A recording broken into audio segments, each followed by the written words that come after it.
来关心菜价哦，因为中南部的灾情是真严重。台北农产公司是表示讲，今仔菜市的进货量大约是800多吨，比2天前减了一半。平均的拍卖价数大约是起2成，至少要搁等2礼拜哦，菜价才会回稳。这个是之前抢收然后他们库存的菜农库存的。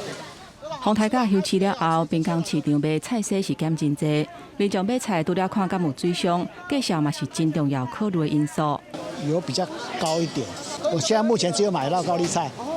那今天买多少啊？之前的价格你自己？之前差不多在40几块左右吧。斤吗？哎，对。现在今天呢？今天50。较起一丝啊啦，因为下港拢落雨啊，无法度来，有的车也袂过啊，阮山顶的水路嘛袂通啊，所以菜拢有较起啦。啊，鹿妹啊，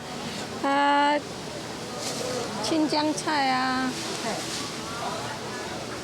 反正青菜类都有涨了。有番仔讲，亲像瓜仔树、甲水莲等等，因为产地路袂通，就无货。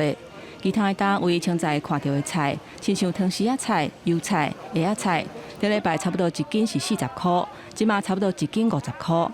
若高丽菜顶礼拜1斤是45至50，即马是60至70，平均差不多起3成。不了解，可能对于蔬菜也有造成了约3到4成的一个影响。 那另外呢，农政单位也可能对于一些比较大宗的蔬菜，比如说高丽菜也即将也会透过我们公司的一个超市的通路来做一些促销的事宜。那我们视情况，我们会来启动这个评价作业。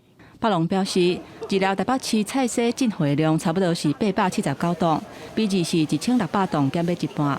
菜市大卖平均交易的价数嘛，为昨日30多块起到46块，起8块外，增加的幅度差不多是23%。水果，因为我今天只有买芭乐跟那个木瓜，价钱1斤大概涨了10块钱。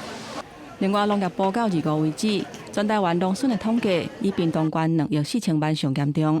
花莲的农损毛5300万，也若分林是2600万。初步估计，全台湾农损的金额超过3亿6000万。也若果子类是以金蕉、柠檬、芭乐、木瓜、甲桥等等受损是较食力的。记者综合报道。